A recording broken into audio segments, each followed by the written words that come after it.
వార్ధక్యం. రచన వేలూరి వెంకటేశ్వరరావు. వార్ధక్యం మోటబావిలో నీరు తోడడం లాంటిది. వార్ధక్యం జారుడు బండ లాంటిది కూడా. ఒకసారి జారడం మొదలైతే కిందకి దిగజారిపోవడానికి ఎంతోసేపు పట్టదు. న్యూటన్ గారికి నమో నమః. చిన్నప్పుడు మోటబావిలోంచి నీళ్లు తోడడం సరదా. ఒక పక్క పగ్గాలతో పెద్ద మేదరి చేత కట్టి, రెండో పక్క ఎడ్ల కాడి కట్టి మోటబావుల్లో నీళ్లు దించేవాళ్ళం. ఇప్పటికీ తెలంగాణ మారుమూల పల్లెల్లో మోటబావులు ఉండే ఉంటాయి.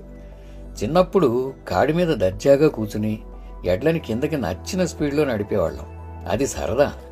అయితే ఎడ్లని వెనక్కి నడిపిస్తూ బావి ఓరకి తీసుకెళ్ళడానికి జబ్బసత్తువు కావాలి. మోటలాగే ఎడ్ల కన్నా ముందు మోటతోలే మనిషి అలసిపోతాడు. అందుకే అన్నాను వార్ధక్యం మోటబావిలో నీళ్లు తోడడం లాంటిదేనని. 3 మెట్లెక్కి ఆయాసపడ్డట్టు. ముసలితనంలో తరచుగా మూత్ర విసర్జన చేయడం, బ్లాడర్ అదే పనిగా ఖాళీ చేయడం మామూలే. కానీ డబ్బుల తిత్తి వాలెట్ మాత్రం ఎప్పుడూ ఉబ్బే ఉంటుంది. డబ్బుతో కాదు, క్రెడిట్ కార్డులతోటి, ఇన్సూరెన్స్ కార్డులతోటి, మందు చీటీలతోటి, సేల్ కూపాన్లతోటి లూజ్ పంటలాన్ జేబులోంచి పైకి ఉబ్బి కనిపిస్తూ అనుకోకుండా అరిచే ప్రతి క్షణం ఆ ఉబ్బు మీదకే పోతుంది. భయం కావచ్చు. దీనిని అసంకల్ప చర్య అంటారు. అసంకల్ప ప్రతీకార చర్య అనడం సబబేమో. నేను సంవత్సరంలో 9 నెలలు పొడుగాటి చొక్కా, పొడుగాటి పంట్లాము వేసుకుంటాను. ఎండాకాలంలో కూడా అప్పుడప్పుడు చలివేస్తుంది. I shall wear my bottoms unrolled అన్నాడు ఎవరో కవి. కంటి చూపు తగ్గడం రకరకాల పరిణామాలకు కారణం. చిన్న చిన్న అక్షరాల్లో రాసింది సరిగ్గా కనిపించదు. కంటి అద్దాలు ఉన్నప్పటికీ ఏ ప్యాకేజీ అయినా తీసుకోండి. ముఖ్యంగా పప్పులు, ఉప్పులు, కూరగాయలు అమ్మే గ్రోసరీ కొట్లల్లో వస్తువుల ప్యాకేజీలు ఎంత పాతవో కనుక్కోవడం బ్రహ్మతరం కూడా కాదు. పోతే డిస్క్లైమర్ అస్సలు అర్థమయ్యే భాషలో రాయడం ఈ తరం జనానికి చేత కాదనుకుంటాను. ఇక డ్రైవింగ్ గురించి చెప్పనే అక్కర్లేదు. దాదాపు 60 సంవత్సరాలు డ్రైవ్ చేసిన మనిషికి కంటి చూపు తగ్గడం గురించి చింతించాల్సిన అవసరం ఏమిటి? అసలు డ్రైవింగ్ చేయడమే తక్కువ. ఎప్పుడన్నా చేస్తే నీ వెనకనున్న ప్రతి కారు రివ్వున నిన్ను దాటి పక్కలేనులోకి దూసుకుపోతుంది. రెడ్ లైట్ దగ్గరికి ఆగడానికేమో అన్నట్టు. నీ కారు లైసెన్స్ ప్లేట్ వెనక వికలాంగుడు బొమ్మ చూసి కాబోలు. అక్కరలేని రోజుల్లో వికలాంగుల కోసం రిజర్వ్ చేసిన పార్కింగ్ స్థలాలు కోకొల్లలు కనిపించేవి. అప్పట్లో తెగ తిట్టుకునేవాళ్ళం, ఇక్కడ ఇంతమంది వికలాంగులు ఎక్కడున్నారు అని. ఇప్పుడు కావాలన్నా ఆ పార్కింగ్ స్థలాలు ఎంత వెదిగినా దొరకవు. డాక్టర్ల ఆఫీసుల ముందు అస్సలే దొరకవు. డాక్టర్ల ఆఫీసుల ముందు 1, 2 ఉన్నా అక్కడే కారు ఆపి కారు లోపల డాష్ బోర్డు మీద వికలాంగుల కార్డు తగిలిస్తారు. యువతి యువకులు కూడా. జారి పడకండి, ఆయాసపడకండి, జాగ్రత్తగా వ్యాయామం చేయండి అంటాడు ప్రతి డాక్టరు. చెప్పేవాడికి వినేవాడు లోకువ. జారిపడడం అంటే పొరపాటున అరటిపండు తొక్క మీద కాలేసి గుమ్మం ముందు పడ్డ రోజులు గుర్తొచ్చాయి. నాకు తెలిసిన డాక్టర్లందరూ నాకన్నా వేగంగా గూగులీకరించగలరని నా అభిప్రాయం. కొత్త కొత్త మందులు ముసలివాళ్ల మీదే ప్రయోగిస్తారు. ఆ మందులు చచ్చే ఖరీదు. ఈ మధ్య ఒక మందుల షాపులో పనిచేసే పెద్ద మనిషిని కలిస్తే ఆయన అన్నాడు, సీనియర్లు మందులు కొనుక్కోవడానికి వస్తే ఆ రోజు షాప్ వాళ్ళకి పండగేనని. క్యాష్ కౌస్ ఆర్ కమింగ్ అని నవ్వుకుంటారట.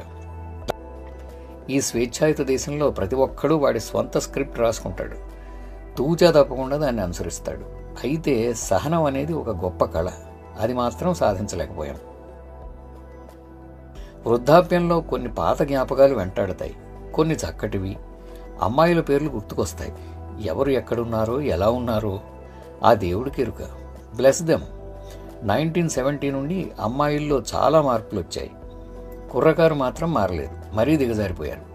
మరికొన్ని పాత జ్ఞాపకాలు ఏనాటికి మరపురానివి. 6సారో 16సారో చూస్తున్న రోమన్ హాలిడే లాంటివి.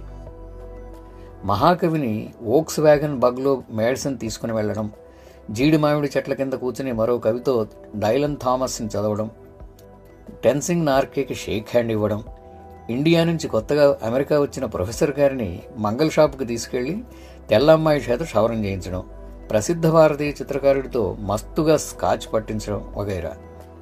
తెల్ల వెంట్రుకలు అగ్లీగా ఉండవు, దువ్వెనకి వంగవు, కొబ్బరి నూనె రాస్తే తప్ప. నేను అందరినీ కొంచెం నమ్ముతాను, కొందరిని కొంచెం ఎక్కువగా నమ్ముతాను. ఆ కొందరు నిజం చెప్పట్లేదని తెలిసి కూడా వాళ్ళు చెప్పింది నమ్మాను. నీ మంచితనాన్ని వాళ్ళు వాడుకుంటున్నారు అని నా శ్రేయోభిలాషులు 100 సార్లు చెప్పిన తర్వాత కూడా ఐఎమ్ గెలబుల్. అలాస్కా క్రూజ్కి వెళ్ళినప్పుడు కనీసం 3 సార్లైనా ఆవు మాంసం తిన్నాను. బాగానే ఉంది. నా శ్రేయోభిలాషులు ఈ వార్త మా చుట్టాలందరికీ డప్పు కొట్టి దండోరా వేసి మరీ చెప్పారు. So what? వృద్ధాప్యం ఒక జారే గోడ, నున్నటి గోడ. పిల్లగాళ్ళు తాడు పట్టుకుని చకచకా గోడ మీద పాకుతారు, జర్రున జారుతారు. నేను చిన్నప్పుడు చేయలేకపోయానే అని అప్పుడప్పుడు అనిపిస్తుంది. రోడ్డు మీద గడ్డకట్టిన మంచు మీద 25 సంవత్సరాల పైచిలుకు రకరకాల కార్లు నడిపాం కదా, అది చాలదు? ఎన్ని వందల పాటలు టేపుల్లోకి సీడీల్లోకి ఎక్కించానో. ఇప్పుడు అవి ఎవ్వరికీ అక్కర్లేదు. వాటిని పారే బుద్ధి కాదు. సుమారు 200 ఎల్పీ రికార్డులు కొన్నాను. సీడీలు అయితే లెక్కే లేదు. అప్పుడప్పుడు ఒంటరిగా కూర్చున్నప్పుడు బీటిల్స్ వింటాను. డాన్ మెక్లీన్ పాడిన అమెరికన్ పై ఎన్ని 100 సార్లు విన్నానో. ఇప్పటి యువజనానికి ఆ పాటే తెలియకపోవచ్చు. అందుకు తప్పు పట్టట్లేదు. ఏమీ తోచనప్పుడు, ఒంటరిగా ఉన్నప్పుడు రోడాన్ వేసిన ఎరాటిక్ వాటర్ కలర్స్ పుస్తకం చూస్తాను. ఈ బొమ్మల పుస్తకం కాఫీ టేబుల్ మీద పెట్టి ఉంచుతాను. పిచ్చి కాకపోతే చదివిన పుస్తకాలు కొనడం ఏంటి? మతిమరుపు కాబోలు. నా పాత పుస్తకాలలో కుక్క చెవుల్లా మడతపెట్టిన పేజీలు, అక్కడక్కడ పేజీల్లోంచి వెక్కిరిస్తూ చూస్తున్న పసుపు రంగు మార్కర్లు. ఎందుకు మడతపెట్టానో ఇప్పుడు గుర్తుండదు. అలాగని చెప్పడానికి మొహమాటం. Really it is pride, I think. Retire అయిన తర్వాత చదువుదామని దాచుకున్న కొత్త పుస్తకాలు, ఇవన్నీ ఆఫీసు గదిలో నాకేసి చూస్తున్నట్లుంటాయి. ఇక్కడ ఈ దేశంలో వానప్రస్థానాన్ని గోల్డెన్ ఇయర్స్ అంటారు. Golden years, it is a nice euphemism. అయితే అది చిలకలపూడి బంగారం, రోల్డ్ గోల్డ్ కావచ్చు. పాత పుస్తకాల గురించి చెప్తున్నా కదూ, మర్చిపోయా. పాతకాలపు తెలుగు పుస్తకాలైతే మరీ యాతన. వాటికి స్పైన్ మీద పుస్తకం పేరు కూడా ఉండదు. రచయిత సంగతి సరే, కొన్ని పుస్తకాలకి స్పైన్ కూడా ఉండదు. ఈ వయసులో ఆఫీసు గది, దానికి తోడు కొత్త కంప్యూటర్ ఎందుకు అని నేనంటే మా అబ్బాయి చెప్తాడు, ఇప్పుడు అన్నీ ఆన్లైన్లోనే ఏడవాలట. నిన్న టైప్ చేస్తుంటే తెల్లగా మెరిసిపోతున్న కీబోర్డ్లో ప్రశ్నార్థకం ఎక్కడుందో వెతుక్కోవాల్సి వచ్చింది.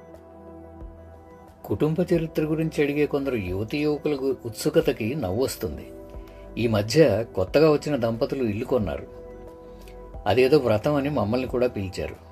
నా పక్కన కూర్చున్న అబ్బాయి, మీరు మనవల్ని చూసుకోవడానికి వచ్చారా సార్ అని అడిగాడు.